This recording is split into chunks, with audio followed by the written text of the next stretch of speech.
Allahabad high court ने 69,000 शिक्षकों की भर्ती की मेरिट लिस्ट रद्द कर दी। बेंच ने सरकार को सहायक शिक्षक भर्ती परीक्षा का रिजल्ट नई सिरे से जारी करने का आदेश दिया। शिक्षा विभाग को 3 महीने में नई चयन सूची जारी करनी थी।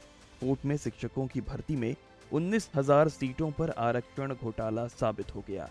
ऐसे में बेंच ने यह आदेश दिया है कि आरक्षण नियमावली 1981 और आरक्षण नियमावली 1994 का पालन करके नई लिस्ट बनाई जाए।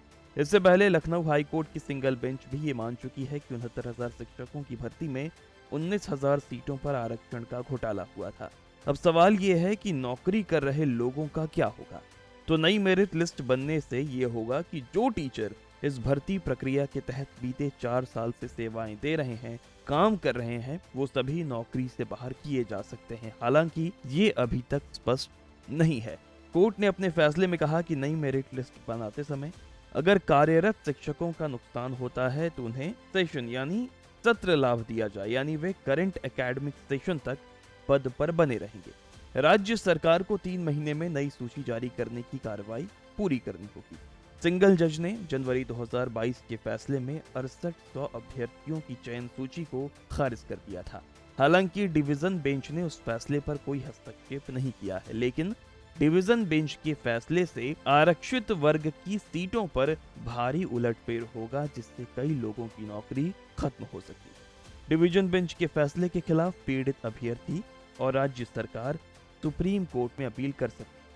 सुप्रीम कोर्ट से अगर हाई कोर्ट का फैसला स्टे हो गया तो फाइनल निर्णय आने तक किसी की नौकरी नहीं जाएगी। डिवीजन बेंच का फैसला लागू होने पर आरक्षित वर्ग के अभ्यर्थियों को विशेष लाभ होगा। अब यूपी के 69,000 शिक्षक भर्ती का पूरा विवाद क्या है, उसे सिलसिलेवार तरीके से समझ लेते हैं। तो साल 2014 में उत्तर प्रदेश की तत्कालीन अखिलेश सरकार ने 1,37,000 शिक्षा मित्रों को सहायक शिक्षक के रूप में समायोजित किया था। इसके बाद मामला सुप्रीम कोर्ट में पहुंचा और 25 जुलाई 2017 को सुप्रीम कोर्ट ने करीब शिक्षा मित्रों का समायोजन रद्द करने का आदेश दे दिया। मतलब अखिलेश सरकार ने जिन शिक्षा मित्रों को सहायक शिक्षक बनाया था वो फिर से शिक्षा मित्र बन गए। इसके बाद सुप्रीम कोर्ट ने 1,37,000 पदों पर भर्ती का आदेश राज्य में नई बनी योगी सरकार को दे दिया। योगी सरकार ने सुप्रीम कोर्ट में कहा कि हम एक साथ इतने पद नहीं भर सकते हैं। फिर सुप्रीम कोर्ट ने 2 चरण में सभी पदों को भरने का आदेश दे दिया। 2018 में उत्तर प्रदेश की तत्कालीन योगी सरकार ने 69,000 सहायक शिक्षक पदों की भर्ती के लिए नोटिफिकेशन निकाला। इसकी परीक्षा 6 जनवरी 2019 को हुई। बेसिक शिक्षा विभाग की ओर से सहायक शिक्षक भर्ती परीक्षा का रिजल्ट 12 मई 2020 को जारी किया गया। रिजल्ट में जनरल की कट ऑफ 67.11% और ओबीसी की कट ऑफ 66.73%।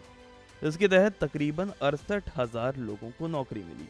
यहीं से सवाल उठा कि 69,000 भर्ती में आरक्षण नियमों को लेकर अनदेखी की गई। बेसिक शिक्षा नियमावली 1981 का पालन सही से नहीं किया गया। इसके बाद राज्य भर में विरोध प्रदर्शन होने लगे। आंदोलनकारियों का कहना था कि नियमावली में साफ है कि कोई ओबीसी का अभ्यर्थी अगर नॉन रिजर्व्ड कैटेगरी के कट ऑफ से ज्यादा नंबर पाता है तो उसे ओबीसी कोटे से नहीं बल्कि नॉन रिजर्व्ड कैटेगरी में नौकरी मिलेगी, यानी वो आरक्षण के दायरे में नहीं गिना जाएगा। अभ्यर्थियों ने यह दावा किया कि 69,000 शिक्षक भर्ती में ओबीसी कैटेगरी को 27% की जगह मात्र 3.86% रिजर्वेशन मिला। ओबीसी कैटेगरी को 18,598 सीट में से मात्र 2,637 सीटें मिली, जबकि सरकार का कहना था कि तकरीबन 31,000 ओबीसी कैंडिडेट्स की नियुक्ति की गई।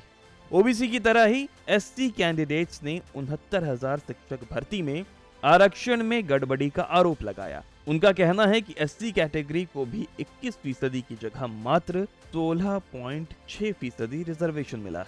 एस्पिरेंट्स ने यह दावा किया है कि 69,000 शिक्षकों की भर्ती में करीब 19,000 सीटों का घोटाला हुआ। इसको लेकर वे हाईकोर्ट भी गए और राष्ट्रीय पिछड़ा आयोग ने भी शिकायत की। राष्ट्रीय ओबीसी आयोग ने 2021 में माना था कि 69,000 सहायक अध्यापक भर्ती में आरक्षण अधिनियम का पालन नहीं हुआ, लेकिन सरकार ने आयोग के आदेश को तब नहीं माना था। अब इलाहाबाद हाई कोर्ट के फैसले के बाद ये उम्मीद की जा रही है कि राज्य सरकार सुप्रीम कोर्ट का रुख कर सकती है।